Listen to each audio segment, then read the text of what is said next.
Recording करते हैं। ओम गुरुवर ब्रह्मा गुरुवर विष्णु गुरुवर देवो महेश्वरा गुरुवर साक्षात ब्रह्म तस्मै श्री गुरुवे नमः। ओम ब्रह्मा मुरारी त्रिप्रांतकारी भानु शशि भूमि सुतो बुधश्च गुरुश्च शुक्र शनि राहु केतवे सर्वे ग्रह शांतिकरा भवन्तु। या देवी सर्वभूतेषु मातृरूपेण संस्थिता नमस्तस्यै नमस्तस्यै नमस्तस्यै नमो नमः। सभी गुरुओं को प्रणाम। तो आज हम जब जो हमने बेसिक करना था या कुछ हमने अलग हटके करना था वैदिक में, वो आज से पहली 12 क्लासेस में हमने उनको करने का कोशिश किया। अगर उसमें से कुछ हमें वापस टॉपिक करना होगा उस पर हम लौट के जाएंगे। लेकिन कोई भी हम सिस्टम की जब एस्ट्रोलॉजी सीखते हैं वहां पर हमें प्रिडिक्शन ही मेन होती है। उन प्रिडिक्शन को मेन पॉइंट तक पहुंचने के लिए कि हम ये जो प्रिडिक्शन कर रहे हैं तो कुछ चीजें ऐसी हैं जो हमें ध्यान रखनी पड़ती हैं। उन ध्यान रखने वाली चीजों में वो हम आज की जो आप कह सकते हैं कि दशा जो कंसिडर करने जा रहे हैं वो सब कंसिडर करने से पहले उनको एक बार हम देखेंगे। देखिए, दशा के लिए ये बहुत जरूरी है, जब दशा वाला ग्रह या दशा नाथ जिसको हिंदी में बोलते हैं, या आप कह सकते हैं जिस पीरियड का, जिस ग्रह का हमारी चार्ट में दशा, अंतरदशा, पत्यंतर दशा चल रही हो, उन ग्रहों का चार्ट में क्या स्थिति है, उस चार्ट की स्थिति को देख के ही हमें रिजल्ट मिलता है।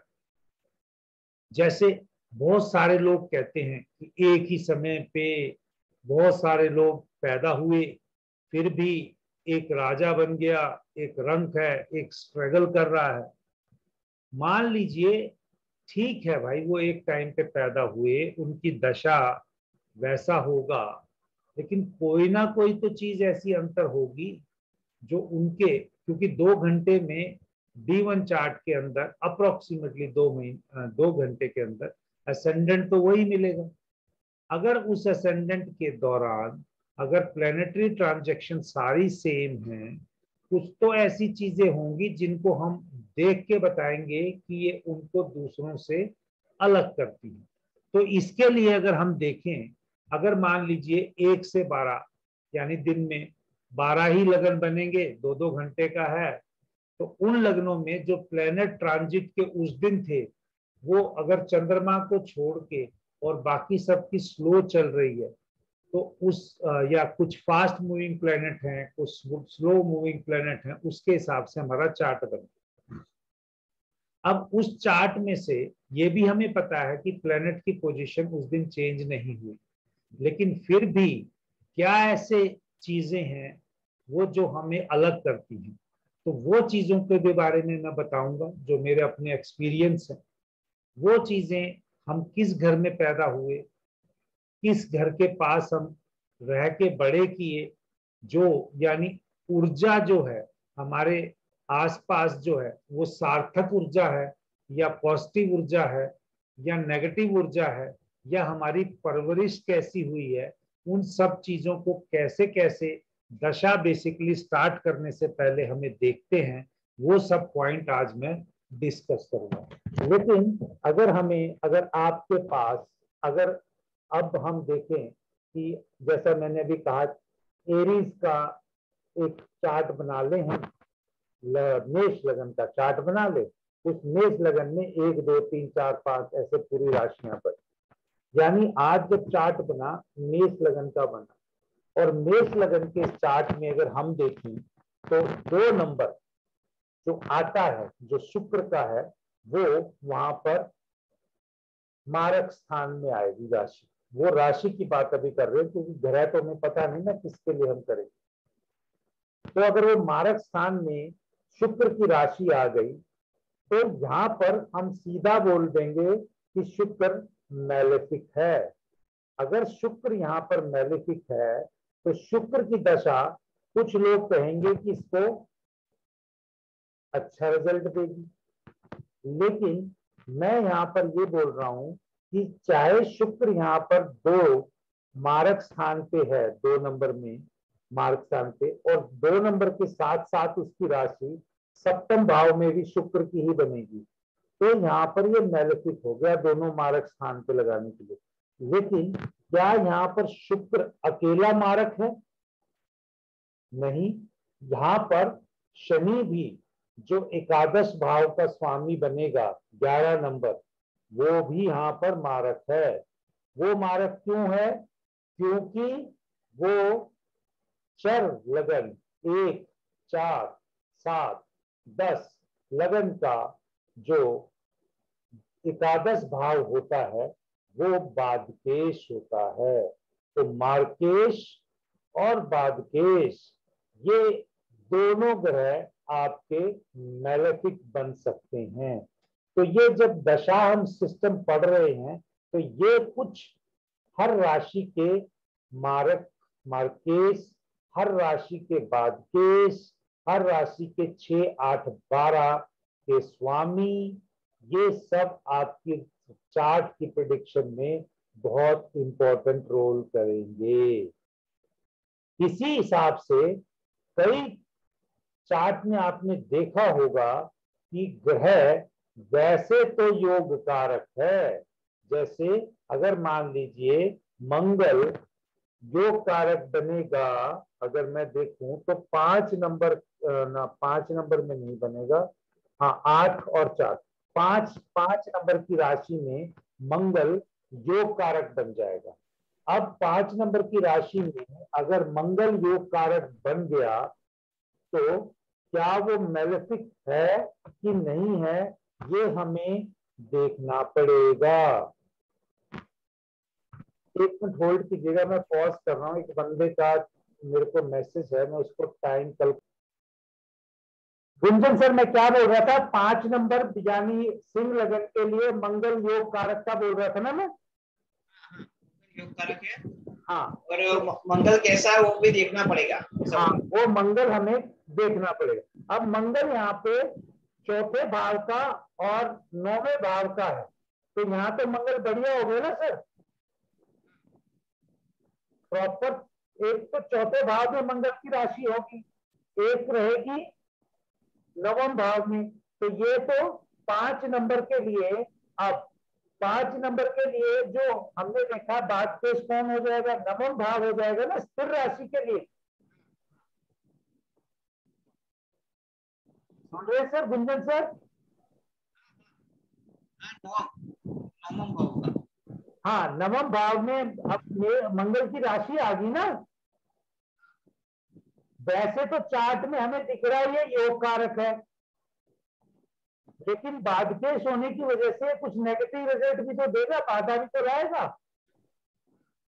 तो इसीलिए हमें ये सब देखकर देखना चाहिए कि भाई हम जो दशा चल रही है, अगर यहाँ पर मंगल की दशा आ गई, अगर मंगल 4थे भाव का स्वामी है तो साथ में 9वें भाव का भी है, लोग ये कहेंगे कि एक तो भाग्य स्थान की तरफ है और एक मतलब वो अपना घर प्रॉपर्टी बनाने का कारक भी है, तो इसका बढ़िया बनेगा। लेकिन ये नहीं कंसीडर करते कि भाई मंगल यहाँ पर योग कारक के साथ साथ बादकेश भी है, तो उसका जो स्ट्रेंथ है वो स्ट्रेंथ को देखते हुए किस डिग्री पे बैठा हुआ है वो सब हमें देखना पड़ेगा।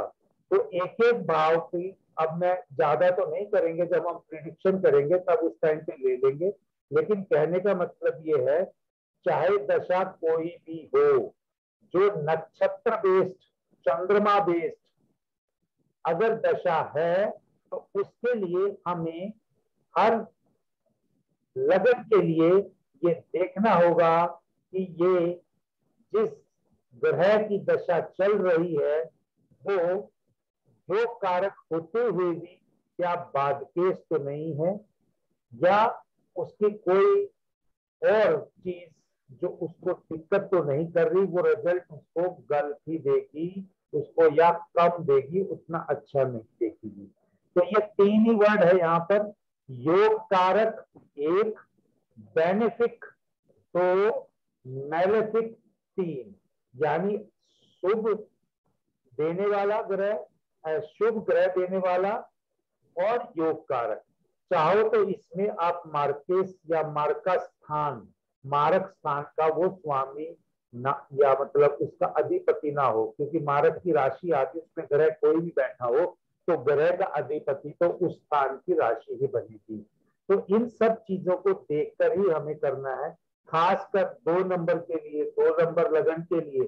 जब हम कह रहे हैं कि शनि यहाँ पर योग कारक है, तो शनि यहाँ पर 2 नंबर के लिए योग कारक है, लेकिन फिर यहाँ पर शनि जो है वो 10वें भाव का और 9वें भाव का स्वामी है। तो उन दोनों 9वें भाव और 10वें भाव के स्वामी होने के बावजूद भी 2 नंबर की राशि का फिर बाद देश शनि बन गया। अब आपने वो देखना है कि आप उसको कैसे ले रहे हैं, रिजल्ट कैसे आ रहा है। कहने का मतलब मेरा यही है, बादकेश हो गया, मार्केस हो गया और फंक्शनल मेलेफिक, यानी वो उस चार्ट की वो राशि इन स्थानों में बैठी हुई हो तो वो रिजल्ट अच्छा नहीं देती।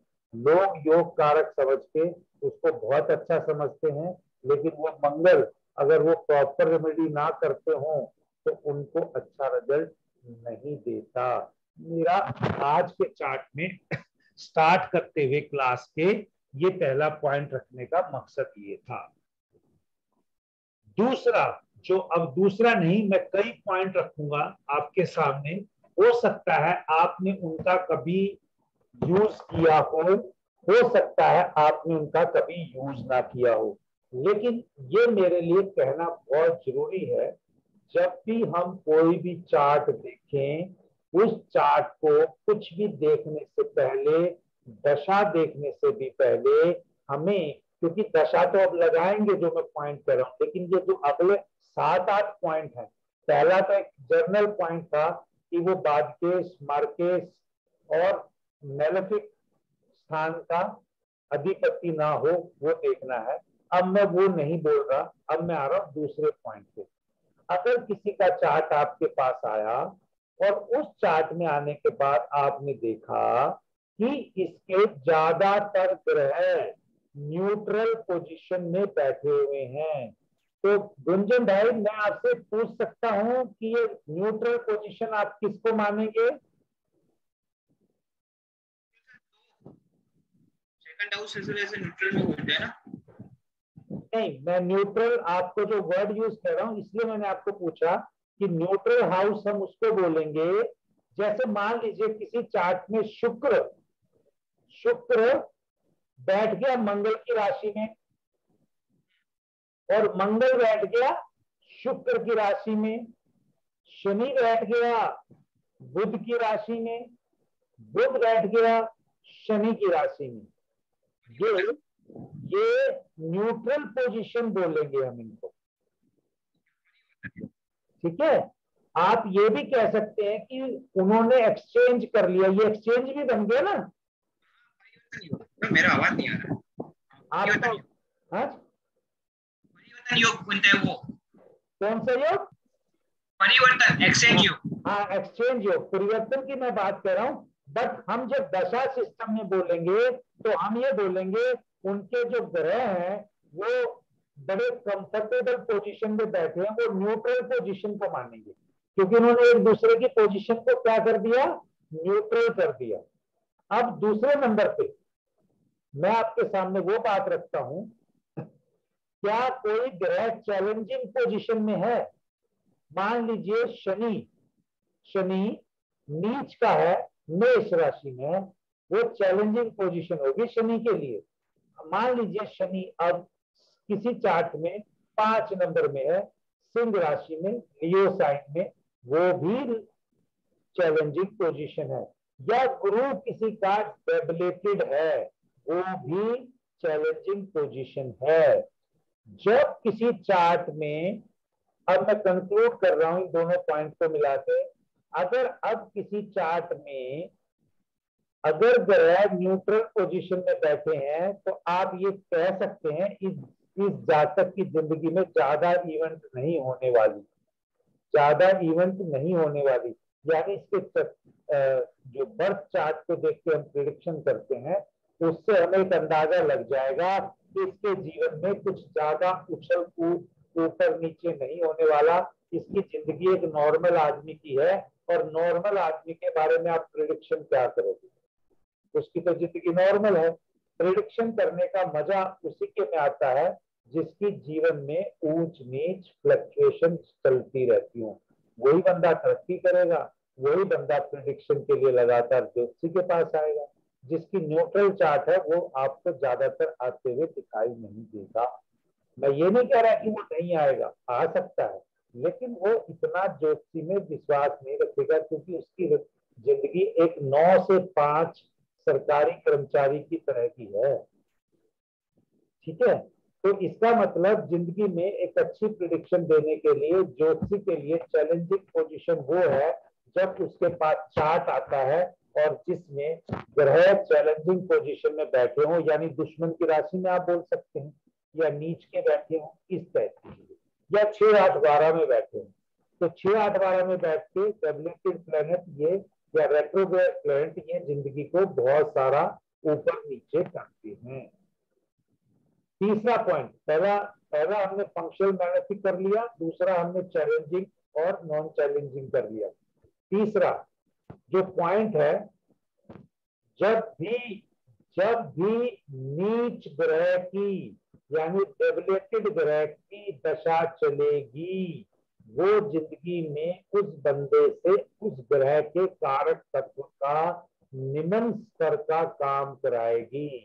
मान लीजिए किसी के चार्ट में बुध डेबिलिटेड है, तो बुध किसकी राशि में डेबिलिटेड होगा, स्पाइसिस में। तो ये उस जातक से डेबिलिटेड मरकरी की दशा में बहुत कुछ लिखवाएगी, ये लिखेगा, ये कम्युनिकेट करेगा लोगों के साथ, क्योंकि वो उसकी वहां पर उसको डेबिलिटेड प्लेनेट कुंडली में बंदे को सिखाने के लिए आता है। अगर किसी की कुंडली में कोई डेबिलिटेड प्लेनेट है और उसकी दशा चल गई, उसको वो अनकंफर्टेबल कर देगा। अगर अनकंफर्टेबल कर देगा तो वो बंदा उससे बाहर निकलने के लिए बहुत सारी चीजें सीखेगा। तो इसलिए मैंने कहा डेबिलिटेड पीरियड की महादशा आपको बहुत कुछ सिखाती है। अगर वहीं पर इसकी अपोजिट अगर एग्जॉल्टेड प्लेनेट की दशा आ गई तो उस जातक को हम कह सकते हैं कि ये तुम्हारा ग्रह अगर एग्जॉल्टेड पोजीशन में है तो ये आपको पिछले कर्मों का कोई पुण्य कर्म होगा जिसकी वजह से आपको ये उच्च का मिला। क्योंकि जो उच्च के प्लेनेट होते हैं वो तभी मिलते हैं जब जातक को कुछ पुण्य कर्म पिछले जन्मों के हिसाब से करने का मौका मिला। ठीक है सर, ये क्लियर हो गया। तो नीच के प्लेनेट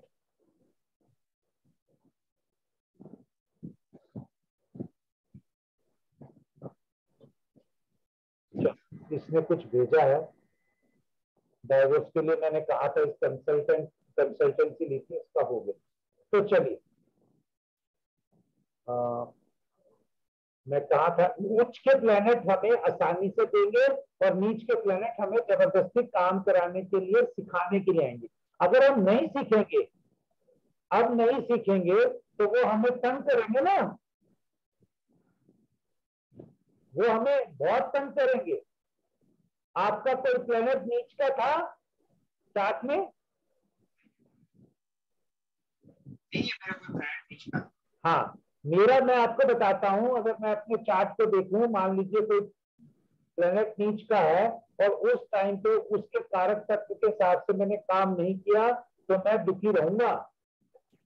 ठीक है, मेरे चार्ट में 2 प्लेनेट हैं। जब मैं एस्ट्रोलॉजी में नहीं आया था मुझे इन सब चीजों का ध्यान नहीं था, और जब मुझे पता चला, अब मैं अगर अगली कोई दशा आएगी जो नीच का होगा तो मैं मेंटली प्रिपेयर हूं उस चीज को करने के। ठीक है जी, तो 3 पॉइंट हो गए कुंजन भाई। पहला हो गया हमारा मेलेफिक, मेलेफिक या मारक, मारक, बेनिफिट और मारक का ही हमने ज्यादा ध्यान देना है, बेनिफिट को तो हम छोड़ रहे हैं, हमें उससे कोई मतलब नहीं। और दूसरे नंबर पे हमने कहा कि चैलेंजिंग पोजीशन होनी चाहिए चार्ट में। तीसरे नंबर पे मैंने कहा कि प्लेनेट जो नीच के हैं वो ज्यादा सिखाएंगे, ऊंच के आपको तो ऐसे दे देंगे। अब आता हूं चौथे पॉइंट पे जो बहुत इंपॉर्टेंट है, जिसमें लोग अमीर बनते हैं या जिनको स्टेटस मिलता है। आपने काफी कुछ लोगों का जिनका चार्ट देखा होगा जो जिंदगी में बहुत भयंकर तरीके से आगे बढ़ते हैं। मैं एक चीज बताना चाहता हूं, उनके चार्ट में जो ग्रह होते हैं वो दिग्बली होते हैं। दिग्बली का मतलब, मान लीजिए गुरु और बुध लगन में दिग्बली हैं, चंद्रमा और शुक्र चौथे भाव में दिग्बली हैं,